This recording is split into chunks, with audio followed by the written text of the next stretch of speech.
मेरी माँ एक छोटी दुकान चलाती है।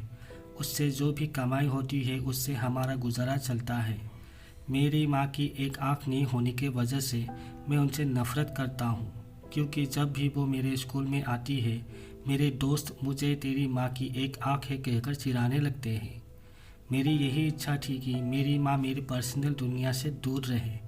इसीलिए एक दिन गुस्से में मैंने कहा, माँ तुम्हारी दूसरी आँख ना होने की वजह से जब तुम मेरे दोस्तों के सामने आती हो तो वो मेरा मजाक उड़ाते हैं।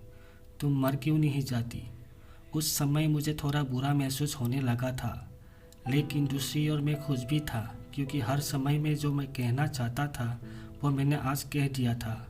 लेकिन ये सब सुनने के बाद मेरी माँ ने मुझे कुछ नहीं कहा, और मुझे भी नहीं लगता कि मैंने उनसे कुछ इतना बुरा और दुख देने वाली बात कही हो।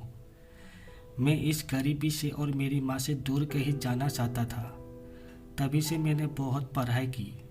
मैंने अपनी माँ को भी छोड़ दिया और पढ़ने के लिए दूसरे शहर आया, और वहाँ के यूनिवर्सिटी में मुझे एडमिशन भी मिल गया। इसके कुछ सालों बाद वही मैंने शादी कर ली। मैंने खुद का घर भी खरीद लिया था। फिर मेरे बच्चे भी हो गए थे। अब मैं खुशी से एक सफल इंसान की तरह जी रहा था। मुझे यह ज़िंदगी बहुत पसंद थी। दिन ब दिन ये खुशी बढ़ती ही जा रही थी। लेकिन एक दिन अचानक मेरी माँ को मैंने अपने दरवाजे पर देखा। तब सभी पूछने लगे कि ये कौन है, तो मुझे कहना पड़ा कि ये मेरी माँ है। मुझे ऐसा लगा जैसे मेरी सारी खुशियाँ आकाश से नीचे गिर गई हो। मेरी माँ की एक आँख के दर्द से मेरी छोटी बेटी भी भाग गई थी। तभी मैंने भी मेरी माँ से पूछा, तुम कौन हो? मैं तुम्हें नहीं जानता, मैंने इन्हें डांटते हुए कहा।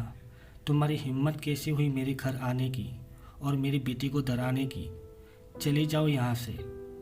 इतना सुनने के बाद मेरी माँ ने शांति से मुझे जवाब दिया, ओह मुझे माफ़ करे, शायद मैं गलत एड्रेस पर आ गई, और वो चली गई।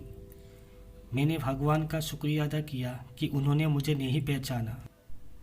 अब मैं शांत महसूस कर रहा था, और मैंने अपने आप से कहा कि अब मैं अपनी पुरानी ज़िंदगी के बारे में सोचना भी नहीं चाहता। कई दिन खुशी से बिताने के बाद एक दिन मेरे पुराने स्कूल का लेटर मेरे घर आया। मैंने अपनी पत्नी से झूठ कहा कि मैं बिजनेस ट्रिप पर जा रहा हूँ। मेरे पुराने स्कूल को चला गया। उसके बाद मैं अपने पुराने घर में गया। मैंने वहाँ पाया कि मेरी माँ ठंडे फर्श पर गिरी हुई थी। ये सब देखने के बाद भी मेरी आंखों से एक आंसू तक नहीं निकला।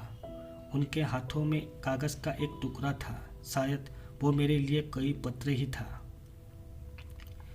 उन्होंने लिखा था, मेरे बेटे, मुझे लगता है कि अब मेरे जाने का समय आ चुका है, और अब मैं तेरे घर भी नहीं आ सकती, लेकिन मैं एक बार तुम्हें देखना चाहती हूँ, तुमसे मिलना चाहती हूँ। मुझे तुम्हारी बहुत याद आती है, और जब मैंने सुना कि तुम ये अपने पुराने स्कूल में किसी काम से आ रहे हो तो मुझे बहुत खुशी हुई। लेकिन मैंने निश्चय किया कि एक आँख होने की वजह से मैं तुम्हारे लिए स्कूल नहीं जाऊंगी, और मैं नहीं चाहती थी कि मुझे देखकर तुम्हें घबराहट हो। तुम्हें याद होगा कि जब तुम बहुत छोटे थे तब तुम्हारा एक एक्सीडेंट हुआ था, और तुमने अपनी एक आँख खो दी थी। एक माँ होने की वजह से मैं तुम्हें एक आँख में बड़ा होता नहीं देख सकती थी, तो मैंने तुम्हें अपनी एक आँख दे दी, और आज मुझे गर्व है कि मेरा बेटा इस पूरी दुनिया को देख सकता है। तुमने जो कुछ भी किया उससे मैं कभी दुखी नहीं हुई। जितनी भी बार तुमने गुस्सा किया, मैंने अपने आप से कहा कि शायद तुम इसीलिए डांटते हो क्योंकि तुम मुझसे बहुत प्यार करते हो। मुझे आज भी वो समय याद है कि जब तुम छोटे होते थे तब हमेशा मेरे आसपास ही रहते थे। मैं तुम्हें बहुत याद करती हूँ। I love you. मेरे लिए तुम ही मेरी दुनिया हो। यह सब पढ़कर मुझे लगा कि मैंने उस इंसान से नफ़रत की जो पूरी ज़िंदगी मेरे लिए जिया। मुझे अपनी माँ के लिए रोना आ रहा था।